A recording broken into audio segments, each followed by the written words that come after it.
Bismillahirrahmanirrahim. Assalamualaikum warahmatullahi wabarakatuh kepada murid-murid 3 Iltizam. Alhamdulillah Rabbil Alamin wassalatu wassalamu ala asyrafil anbiya wal mursalin wa ala alihi wa sahbihi ajma'in. Subhanaka la ilma lana illa ma 'allamtana innaka antas samiul alim. Maha suci Allah, Allah yang berikan kita kefahaman, Allah yang bagi kita ilmu pengetahuan. Okey, jadi tanpa apa yang Allah beri itu tak mungkin kita nak memahami ataupun menguasai tentang sesuatu ilmu. Okay, semuanya adalah kerana kekuasaan dan apa yang Allah berikan kepada kita. Okey, jadi untuk hari ini kita akan teruskanlah kita punya pembelajaran tajuk yang baru. Okey, jadi semua boleh tengok gambar kat sini kan, berkenaan dengan apa isu yang baru-baru ni lah kan. Bukanlah isu, maksudnya satu pengumuman yang semua orang nanti-nantikan kan, dah macam pengumuman raya dah, semua orang menunggu kan saat-saat ni kan. Okay, jadi kita punya Perdana Menteri pun dah umumkan kita boleh merentas negeri ya. Semua orang seronok sangat, semua orang happy sangat sebab dah lama dah kita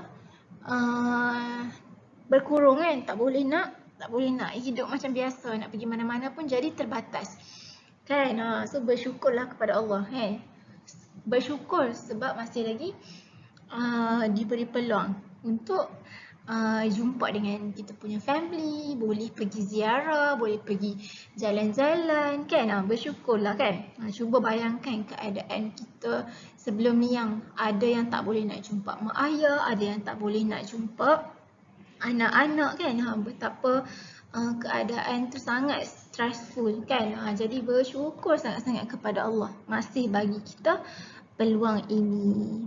Okey, so dah boleh merentas negeri kan, dah boleh pergi mana-mana kita nak pergi kan. So jom tengok apa plan kita. Kita nak pergi mana kan? Awak semua ada plan tak nak pergi mana kan? Mungkin ada yang nak balik kampung, ada yang nak pergi bercuti, ada yang nak pergi shopping kan. Jadi okay, kenalah kita ni jagalah diri kita supaya tak membawa penyakit kepada orang lain, dan juga jelah keselamatan untuk diri kita jugalah. Okey. So, bila kita nak pergi ke mana-mana, kita nak pergi ke sesuatu tempat yang jauh kan, ataupun yang kita keluar daripada kawasan tempat tinggal kita. Jadi, apa status kita ni kan, yang keluar daripada tempat tinggal kita. Okey. So kat sini untuk hari ini kita nak belajar berkenaan dengan bermusafir. Kan, bila kita keluar daripada tempat tinggal kita, kita pergi jalan-jalan lah, kita katakan kita pergi keluar, pergi bercuti, pergi melancong. So semua tu kita ni adalah sebagai musafir dan kita bermusafir. Okey. So tajuk hari ni kita akan belajar berkenaan dengan adab bermusafir. Okey. So bila kita cakap pasal bermusafir kan, dia ada perkara-perkara yang berkaitan lah kan. Sama ada perbincangan akan melibatkan berkenaan dengan adab kan, ataupun akhlak-akhlak adab semasa bermusafir, dan juga kita ada fiqh musafir. Maksudnya kat sini dari segi fiqh, perbincangan fiqh berkenaan dengan bermusafir. Dia adalah bila kita kata fiqh musafir, dia akan melibatkan tentang ibadah lah kan, berapa kilometer kena memenuhi syarat dia, cukup berapa hari untuk kita buat jamak dan qasar. Itu melibatkan fiqh.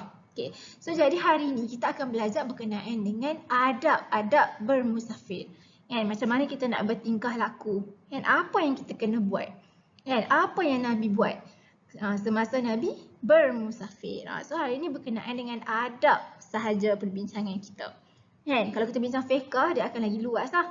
Okey, so hari ini kita belajar berkenaan dengan adab bermusafir. Okey, jom kita tengok.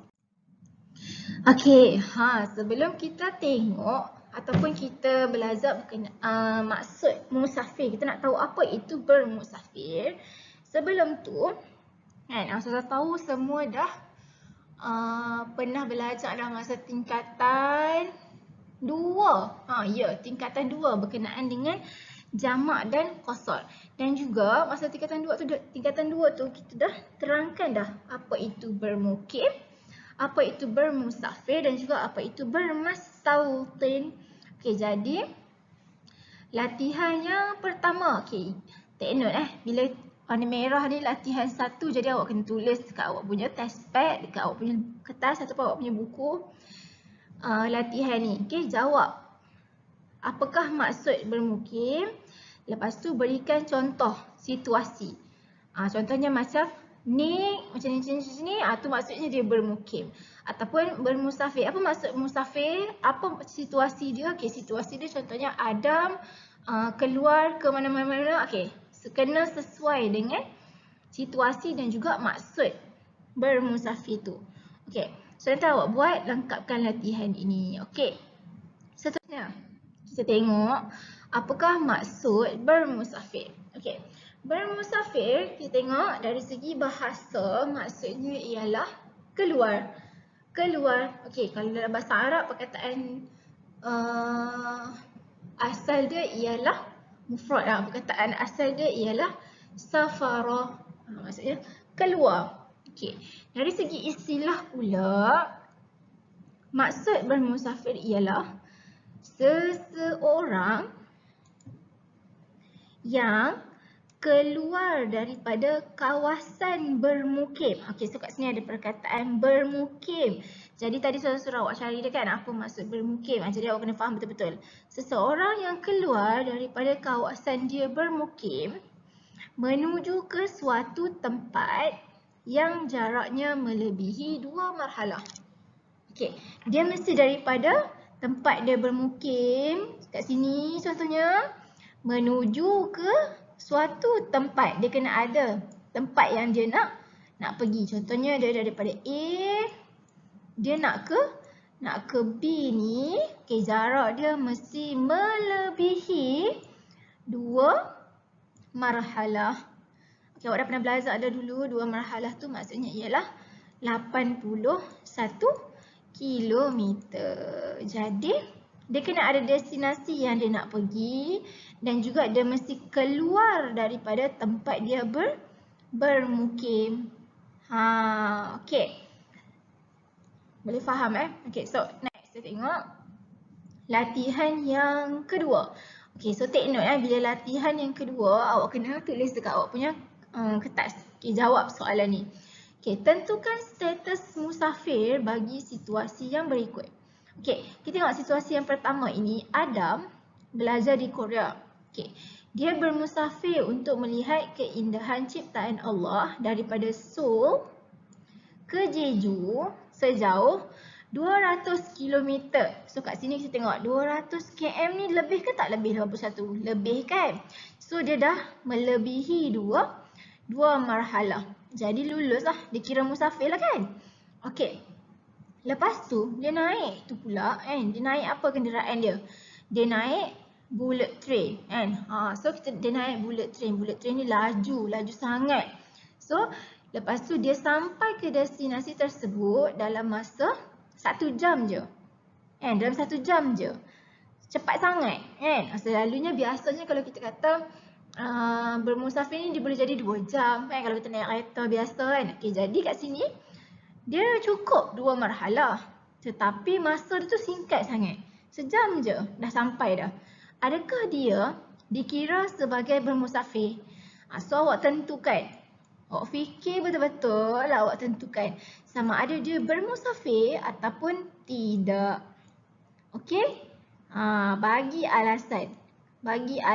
Kenapa? Kenapa awak cakap dia bermusafir? Kenapa awak cakap dia tak bermusafir? Okey? Boleh jawab untuk latihan 2 ini. Okey. So next. Situasi yang kedua. Azib keluar daripada tempat tinggal dia. Okey, contohlah dia duduk dekat mana? Dia duduk dekat Kulim contohnya. Kan? Dia duduk kat Kulim. Lepas tu okey, lepas tu dia ni tak tahu nak pergi mana. Dia tak ada destinasi yang dia nak pergi. Tak ada arah tujuan nak pergi mana. Lepas tu dia pun naiklah kenderaan. Dia naik motor dia. Dia pusing, dia pergi Padang Serai lah. Lepas tu dia pergi mana lagi? Dia pusing lah, lepas tu dia pergi mana lagi lah? Dia pergi pusing kan. Tak tahu nak ke mana. Lepas tu jarak dia tu melebihi 81 km ataupun dia dah melebihi dua marhalah. Kan? Lepas tu dia balik rumah dia. So kat sini dia dah cukup 81 km. Dia dah 2 marhalah dah. Okey, soalan kat sini. Adakah Aziz ni dia dikira sebagai bermusafir? Okey, dia musafir ke tak musafir? Okey, so awak kena tentukan. Awak fikir betul-betul. Okey, musafir ke tak kalau situasi Aziz ni? Okey, dia boleh jawab dekat latihan 2. Alright. Seterusnya, kita tengok. Berkenaan dengan musafir ini, apakah tuntutan Allah berkenaan dengan musafir? Maksudnya ada ke dalil, ada ke ayat Al-Quran yang mewajibkan ke, mensunatkan ke, mengharuskan ke berkenaan dengan musafir ini. So kita nak tengoklah. Kan? Okey. Penting kita tahu wajib ke, sunat ke, harus ke, kan? Supaya kita tahulah kita bermusafir tu apa status dia. Okey. Next, kita tengok. Ada 2 ayat dalil dekat sini. Dua-dua adalah daripada ayat Al-Quran lah, dalil Al-Quran. So bila kita kata dalil Al-Quran, ulang kaji sikit. So bila kita kata dalil Al-Quran, dia adalah dalil akli atau nakli. Akli ke nakli? Okay. So bila dalil daripada ayat Al-Quran ataupun hadis Nabi, kita panggil dia adalah dalil naqli. Okay, dalil naqli. Ingat. So kat sini, tengok kat sini. Dalil yang pertama, Allah berfirman, Qul siru fil ardi fanzuru kaifa bada'al khalq. Okay, so kat sini Allah sebut. Allah kata, mengembaralah kamu di muka bumi serta lihatlah bagaimana Allah telah memulakan ciptaan makhluk-makhluk dari asal kejadiannya. So kat sini perkataan mengembaralah kamu membawa tuntutan, kan? Membawa tuntutan yang kita pergilah, kan? Bukanlah tuntutan yang wajib, kan? Allah cuma kata pergilah mengembara, kan? Jadi kat sini dia bukanlah tuntutan yang wajib. Kalau tak pergi mengembara pun tak apa. Tak jadi berdosa pun. Dan sini Allah sebut, kenapa Allah suruh pergi mengembara? Sebab Allah suruh kita tengok macam mana Allah mencipta makhluk-makhluk dan juga Allah macam mana Allah mematikan makhluk-makhluk yang terdahulu. Contohlah kita pergi contohlah kita pergi melawat sesuatu contohnya macam dekat Jordan kan, satu bangunan ke kan. So kita tengok kat situ dia adalah peninggalan-peninggalan dia. Dan sebelum ni Allah mencipta manusia kan, buat bangunan-bangunan ataupun peninggalan-peninggalan yang ada tu kan. Jadi kat sini kita kena bukalah kita punya kita kenalah berfikir dan juga buka mata hati kita semasa kita mengembara tu, tengok ciptaan Allah dan juga macam mana Allah boleh menghidupkan dan juga mematikan orang-orang ataupun binatang-binatang ke yang sebelum ini, yang macam itulah maksudnya. Okay, seterusnya, Qul siru fil ardi fanzuru kaifa kana 'aqibatul ladzina min qabl. Okey, mengembaralah kamu di muka bumi, kemudian lihatlah bagaimana kesudahan orang-orang yang telah lalu. Dan lagi satu, Allah berfirman, Allah kata pergilah mengembara, lihatlah macam mana kesudahan ataupun akibat ataupun apa yang telah berlaku kepada orang-orang yang telah lalu. Macam mana Allah mengazabkan kaum-kaum sebelum ini yang kita pergi tengok ada peninggalan ataupun kesan-kesan. Jadi Allah suruh kita ambil pengajaran. Lihat macam mana kesudahan mereka ini. Okey.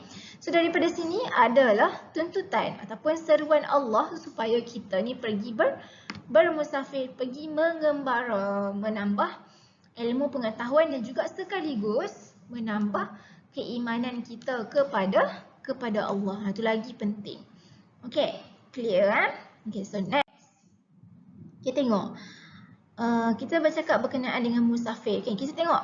Kita nak tahu tentang adab-adab bermusafir. Macam mana nak bermusafir? Apa yang kita kena jaga? Apa yang kita boleh buat? So kat sini siapa yang kita nak jadikan panduan? Siapa yang kita nak tengok macam mana bermusafir ni? Jadi Nabi Muhammad lah orang yang insan yang paling terbaik lah untuk kita jadikan sebagai contoh. Jadi kat sini kita nak tengok apakah kebiasaan amalan Nabi semasa bermusafir. Nabi memang bermusafir lah kan, bersama-sama dengan sahabat. Okay, jadi diceritakan oleh Saidina Ali radhiyallahu an. Saidina Ali ni kan bermusafir dengan Nabi. Jadi Saidina Ali cerita macam mana Nabi ni semasa bermusafir. Apa yang Nabi buat? Okay. Jadi yang pertama, Nabi akan solat sunat 2 rakaat sebelum bermusafir. Kat sini Nabi solat sunat 2 rakaat. Okay. Dan perbincangan daripada ulama berbincang lah kan. Dia kata kenapa kena solat sunat sebelum bermusafir ni. Okay, sebabnya adalah sebelum kita bermusafir tu kita minta supaya Allah bagi kita keselamatan kan, sepanjang kita bermusafir. Ini kita yang nak pergi bermusafir. Pada masa yang sama kita juga minta kepada Allah supaya melindungi, menjaga sesiapa ataupun ahli keluarga kita yang kita tinggalkan. Sebab itulah kita buat solat sunat 2 rakaat sebelum kita bermusafir atau pergi mana-mana lah. Okey, seterusnya Nabi juga akan membaca bismillah ketika menaiki unta. Naik kenderaan dengan nama Allah, bismillah. Okey. Seterusnya Nabi akan membaca doa. Nabi baca doa lah. Dalam doa tu nanti kita akan tengok lagi doa yang Nabi baca. Okey. Dalam doa ni ada menyebutkan maksud doa ni ialah bismillah tawakkaltu 'ala Allah. Daripada doa tu Nabi baca dan meletakkan pergantungan ataupun penyerahan diri dari segi keselamatan hanya kepada Allah kan. Daripada doa tu maksudnya kat sini bila nak pergi bermusafir ke sesuatu tempat, kita letakkan pergantungan ataupun segala sesuatu yang akan berlaku hanya Allah yang akan tentukan. Macam itulah. Okay, next. Nabi juga memilih hari dalam bermusafir kan. Nabi memilih hari Isnin dan juga Khamis untuk Nabi bermusafir. Seterusnya menyediakan bekalan kebersihan untuk solat. Bila Nabi bermusafir, Nabi akan bawa pakaian yang mencukupi bekalan untuk Nabi beribadah. Sebab nak memastikan kebersihan pakaian dan juga diri Nabi. Okay. Seterusnya Nabi akan selepas selesai bermusafir, Nabi akan kembali ke rumah. Dan sebelum Nabi kembali ke rumah, Nabi juga buat solat sunat di masjid. Lepas tu terus kembali ke rumah, kembali kepada keluarga. Okey, macam itulah apa yang diamalkan oleh Nabi. Macam itulah yang Nabi bagi guideline ataupun tunjukkan pada kita macam mana adab-adab nak bermusafir. Jadi bila kita buat ni, kita niatkan kita mengikut sunnah Nabi Muhammad SAW. Jadi kita ni dapat pahala lah kan. Okay. Next. Tengok adab-adab bermusafir. Tadi kita tengok amalan Nabi. Okay, daripada adab musafir yang kita akan tengok selepas ni, kita baca selepas ni. Dia ada yang sama macam amalan Nabi tu, dan ada juga yang tambahan ataupun kita kata lebih daripada amalan Nabi tu. Sebab apa? Sebabnya ada juga panduan ataupun adab-adab yang disusun ataupun disusun oleh ulama-ulama lah kan, untuk kebaikan semasa bermusafir. Okey. So tengok yang pertama, adab dekat sini ialah bermusafir dengan tujuan yang baik. Musafir dengan niat dan juga tujuan yang baik. Niat nak pergi mana? Niat nak pergi menziarahi keluarga, niat nak pergi rehatkan diri, semua itu adalah niat-niat yang baik. Seterusnya, menyediakan bekalan dan keperluan secukupnya. Macam Nabi tadi, Nabi menyediakan pakaian. Kalau kita biasanya kita menyediakan pakaian, kita menyediakan duit, kita menyediakan apa lagi? Kita punya transportation, itu adalah menyediakan bekalan dan keperluan yang secukupnya. Okay, next, yang ketiga. Okay, ni dah kan? Okay, yang ketiga, memohon petunjuk Allah dan menunaikan solat sunat musafir.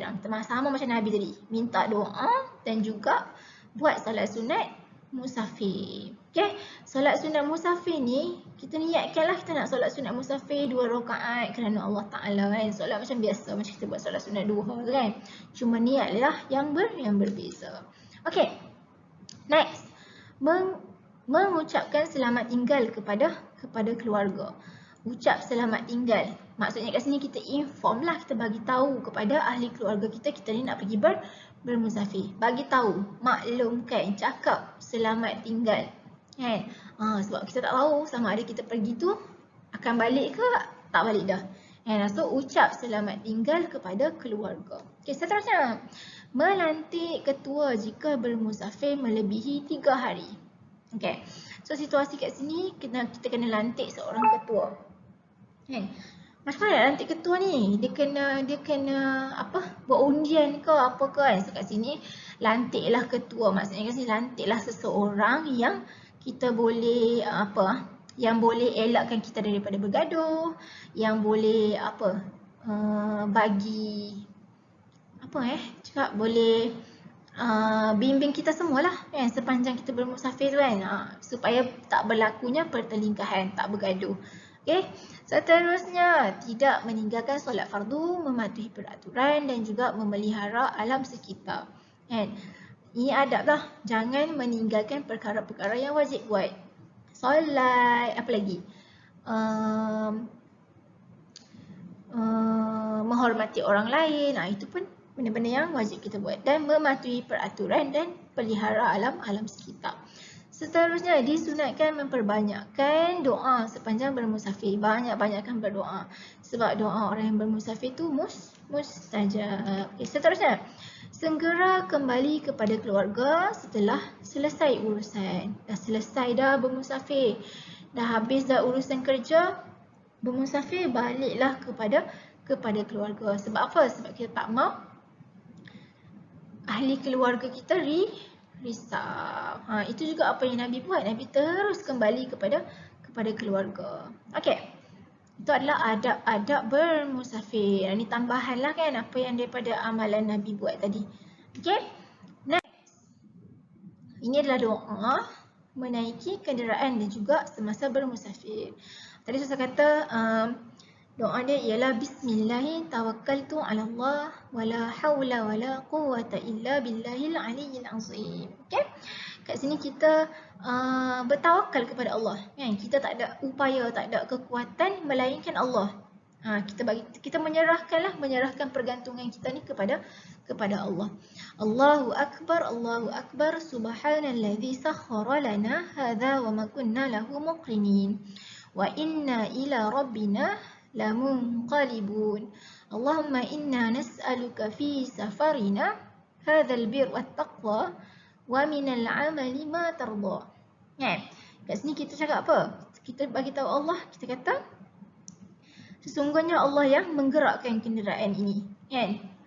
Kepada engkau lah kami ni akan kembali, kan? Kami minta ya Allah kepada engkau keselamatan, kebaikan daripada perjalanan ataupun permusafiran ini, kan? Dan terimalah amalan-amalan kami ni. Kau redailah amalan kami ini. Tu doa sebelum kita menaiki kenderaan dan juga bermusafir. Okay. Next. Apa dia? Perkara lain yang berkait dengan bermusafir ni. Okay. Antaranya ialah berkenaan dengan rukhsah bagi orang yang bermusafir. Kita ada rukhsah. Dah belajar dah masa form 2. Apa itu rukhsah? Rukhsah ialah apa dia? Rukhsah ialah keringanan yang diberikan, kan, dalam ibadah lah, kan, keringanan yang diberikan oleh Allah. Okay, jadi apa yang rukhsah yang dapat ataupun rukhsah bagi orang yang bermusafir ni? Yang pertama ialah harus mengqasarkan solat, harus juga bagi mereka yang bermusafir menjamakkan solat dan harus juga berbuka puasa bagi orang yang bermusafir. Okey. So kita tengok kat sini jamak dan qasar solat, ni keringanan lah. Kan, keringanan pada orang bermusafir dan juga harus berbuka puasa. Okay, ni kena tengok betul-betul lah keadaan dia macam mana kan. Tak larat sangat, dah bermusafir terlalu jauh sangat, dah tak larat dah barulah boleh berbuka puasa. Okay, next. Latihan yang ketiga, jawab kat dalam awak punya kertas latihan. Okay. Faiz Haziq sedang bermusafir. Dia tidak mahu menunaikan solat fardu secara jamak dan qasar. Maksudnya dia tak nak gunalah rukhsah tadi tu, tak nak guna keringanan, tak mau buat jamak dan qasar. Tapi dia buat solat tamam ataupun solat yang sempurna. Adakah tindakan Faiz ni haram? Salah ke dia tak nak buat jamak dan qasar? Tak apa ke? Kan? Haram ke untuk dia? Okay, berdosakah dia? Kan? Tak baik ke dia? Okay, jadi jawab kat situ. Apakah haram tindakan Faiz tersebut? Dan mengapa? Kalau awak cakap makruh, kalau awak cakap tak berdosa, kalau awak cakap haram, okey, jawab kenapa? Kenapa awak cakap haram? Kenapa awak cakap harus? Kenapa awak cakap makruh? Okey, boleh Okey, next. Kita dah tengok tadi berkenaan dengan adab-adab, kan? Adab-adab bermusafir, apa yang Nabi buat, apa yang adab-adab yang di-guide atau disarankan oleh ulama kan. Okay, jadi kan kita tengok kat sini. Apa cadangan anda? So ni latihan yang keempat.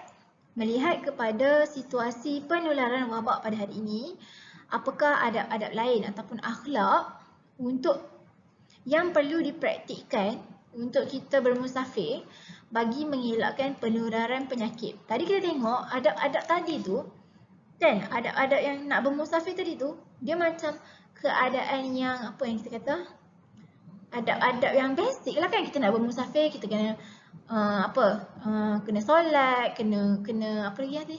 Kena niat yang baik, kena cukup bekalan kan. So hari ni kita tengok dalam situasi kita sekarang ni kan, dalam penularan wabak penyakit sekarang ni kan, macam mana adab yang kita kena jaga? Apa awak rasa adab yang kita kena jaga sepanjang kita nak bermusafir ni? Contohnya awak nak balik kampung kan, dalam perjalanan awak nak balik kampung, awak rasa apa yang awak kena jaga? Apa yang awak kena patuhi? Apa benda yang awak kena beradab kan, untuk pastikan yang kita bermusafir dengan selamat dan orang lain pun dapat bermusafir dengan selamat lah kan, tak kena penyakit dan juga terpelihara daripada wabak ini. So bagi cadangan, apa yang kita nak kena buat? Okey, boleh bagi 2 ataupun 3 ke kan, apa-apa adab yang perlu dijaga. Ya, ataupun SOP lah kita kata kan, yang kita kena patuhi. Okey, boleh. Itu latihan yang keempat. Okay, next. Apakah kelebihan bermusafir? Okay, kelebihan bermusafir. Apa hikmah dia? Apa yang kita dapat? Yang pertama, melihat keindahan alam ciptaan Allah. Kan, melalui bermusafir lah kita dapat tengok lebih banyak lagi keindahan ciptaan Allah.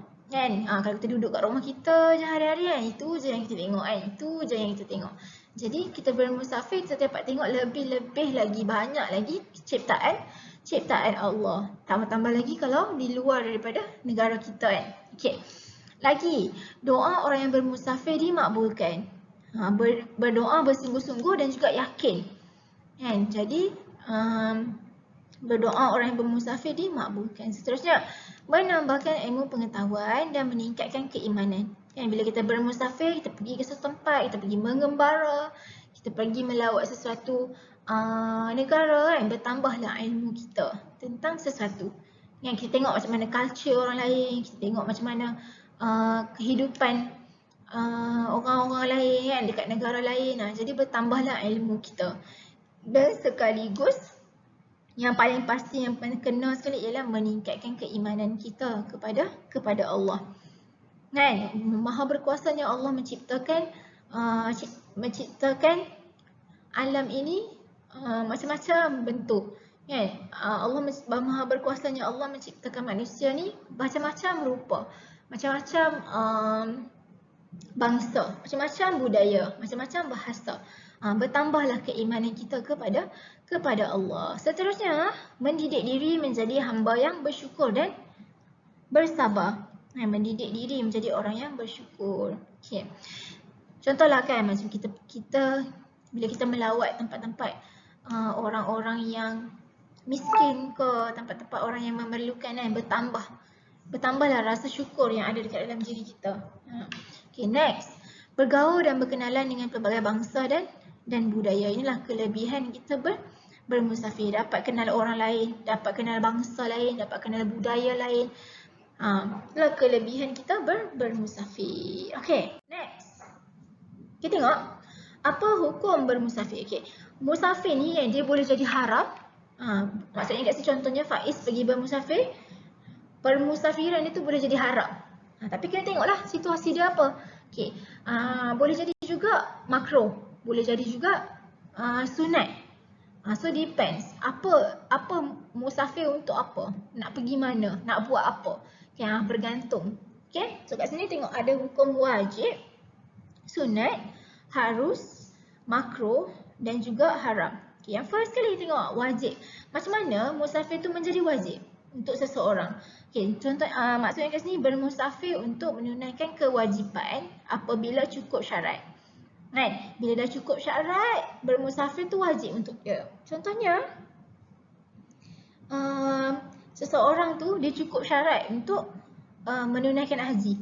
Dia mampu, dia mampu semua, dah cukup syarat dia dah. Jadi bermusafir dia untuk menunaikan haji tu adalah wajib. Okay.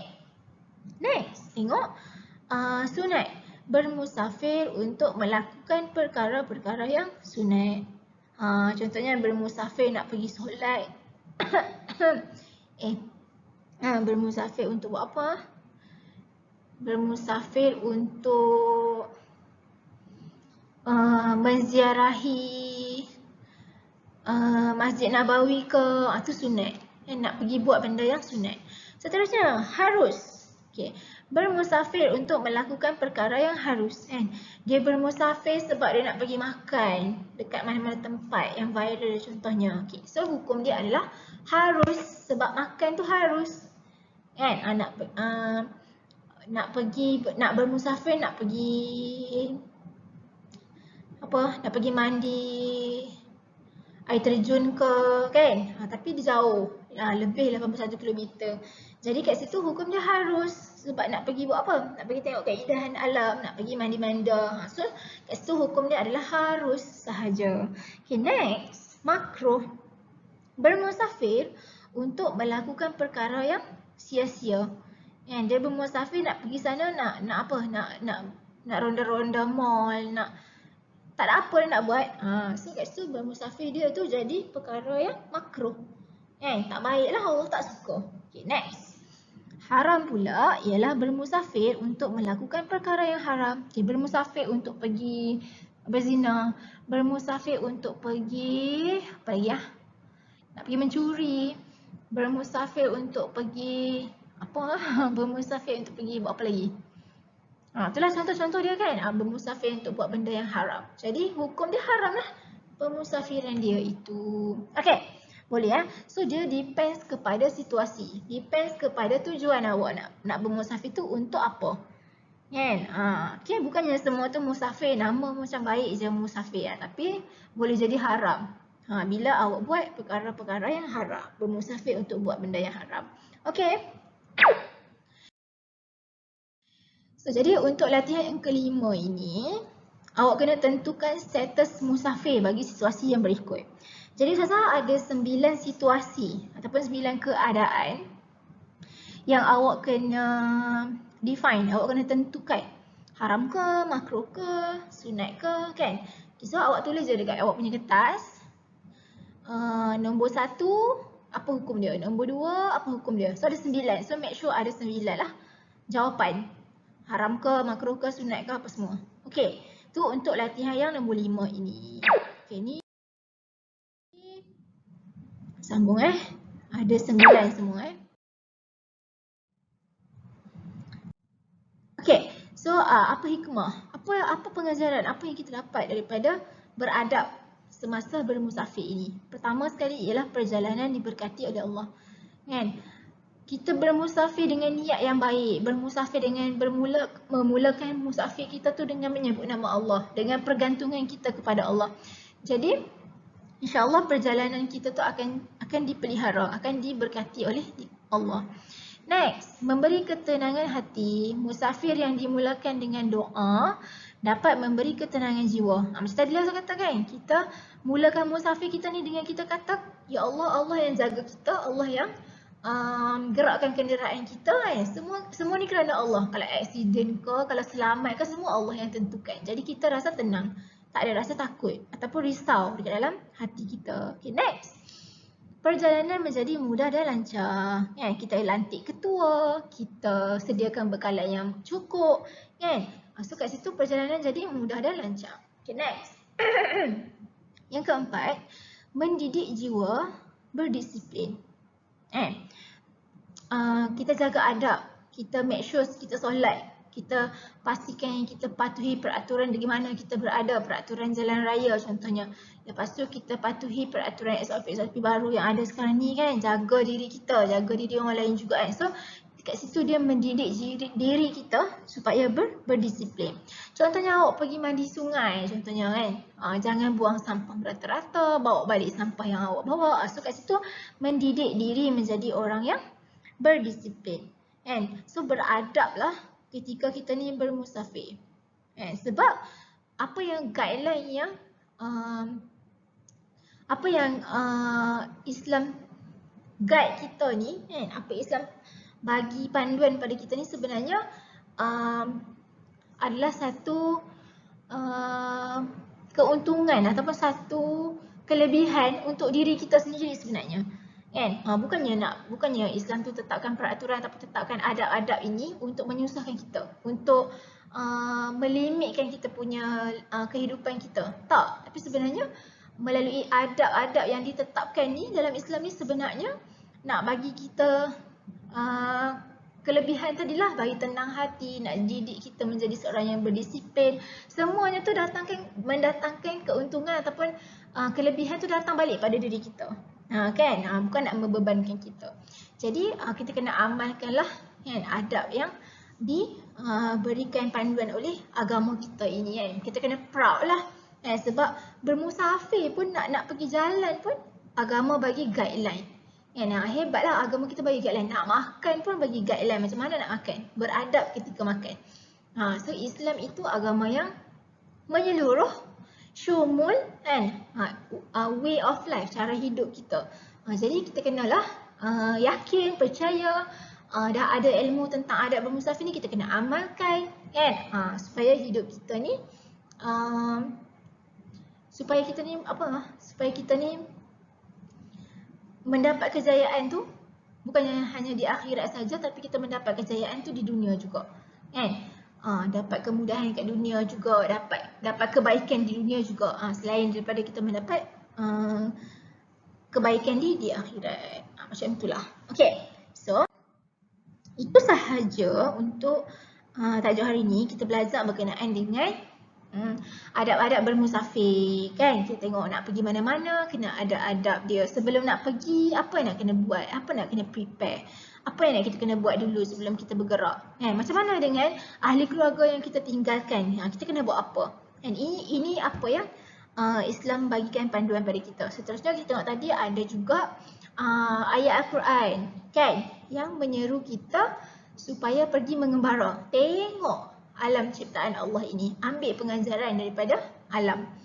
Okey, lagi apa lagi tadi? Seterusnya kita tengok apa amalan Nabi. Apa yang Nabi buat, apa yang Nabi buat sebelum Nabi bermusafir kan. Cantik Nabi tunjuk kat kita macam mana Nabi bermusafir. So kita boleh ambil lah menjadi contoh. Jadi apa? Jadi amalan kita. Okay. Lagi, apa lagi tadi? Kita tengok juga hukum-hukum yang berkaitan dengan bermusafir. Boleh jadi haram, boleh jadi harus, boleh jadi makruh dan juga boleh jadi sunat bermusafir ni. Okay, so clear. Okay, jadi Itu sahaja untuk hari ini. So awak boleh lengkapkan, tadi kan saya dah banyak kali saya ulang. Yang mana yang ada tulis latihan-latihan tu latihan yang awak kena jawab. Okay. Cukup memadai awak tulis jawapan je dekat kertas. Nanti kita akan bincang lah jawapan dia. Okay. Itu sahaja untuk hari ini. Semoga kita berjumpa lagi. InsyaAllah. Assalamualaikum warahmatullahi wabarakatuh. Assalamualaikum.